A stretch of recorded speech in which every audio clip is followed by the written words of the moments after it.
BD news, खबरों में सबसे तेज। पेपर लीक के मामलों के बाद अब शिक्षा व्यवस्था को लेकर एक नया विवाद सामने आया है। कांग्रेस ने आरोप लगाया कि एनसीईआरटी की मूल किताबों की कमी ने नकली और पायरेटेड पुस्तकों के कारोबार को बढ़ावा दिया है। भोपाल में कांग्रेस प्रवक्ता विवेक त्रिपाठी ने केंद्र सरकार और एनसीईआरटी पर गंभीर सवाल उठाते हुए राष्ट्रपति से स्वतंत्र जांच की मांग की है। साथ ही पेपर लीक करने वालों के लिए मृत्यु दंड और पेपर खरीदने वालों के लिए आजीवन कारावास जैसे सख्त कानून बनाने की भी मांग की गई है।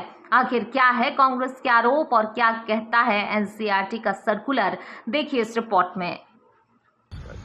भारत में अब तक परीक्षाओं की पेपर लीक होते थे, अब किताबें भी लीक होने लगी है। 24 जून 2026 को एनसीईआरटी ने देश के अभिभावकों को एक चेतावनी जारी की, एक चिट्ठी निकाली है जिसमें कहा गया है कि पूरे देश में एनसीईआरटी की किताबों को नकली रूप से शिक्षा माफियाओं द्वारा उसका प्रकाशन किया जा रहा है, डिजिटली उसकी कॉपी का विक्रय किया जा रहा है, जो कि पूर्णतः गैर कानूनी है। अभी एनसीईआरटी किताबें भी नहीं छाप पाया था और शिक्षा माफियाओं के पास में पूरा कंटेंट आ गया है जिसकी वो नकली रूप से प्रतियां प्रकाशित कर रहे हैं, डिजिटल माध्यम से उसको बेच रहे हैं, जिसको लेकर एनसीईआरटी ने खाना पूर्ति करते हुए चेतावनी जारी कर दी। मैं पूछना चाहता हूं, जब जून तक सत्र प्रारंभ हो चुका था तो एनसीईआरटी ने किताबों का प्रकाशन क्यों नहीं किया?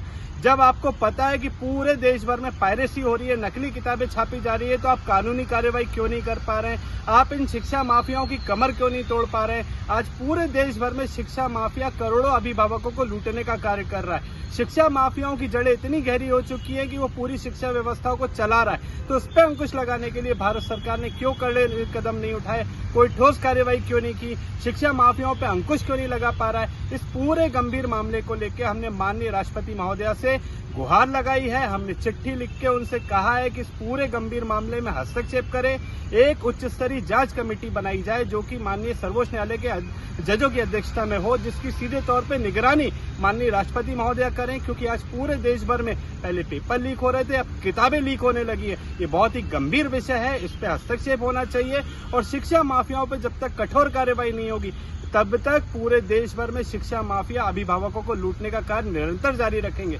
और भाजपा की सरकार और जिस प्रकार से उनकी एजेंसियां हैं वो शिक्षा माफियाओं के आगे घुटने टेक चुकी है, ये सीधे तौर पे उसका उदाहरण है। आप एडवाइजरी जारी कर रहे हैं, आप चेतावनी जारी कर रहे हैं, परंतु कोई कार्रवाई नहीं कर पा रहे, जिसके कारण आज शिक्षा माफिया पूरे देश भर में अभिभावकों को लूटने का कार्य कर रहा है।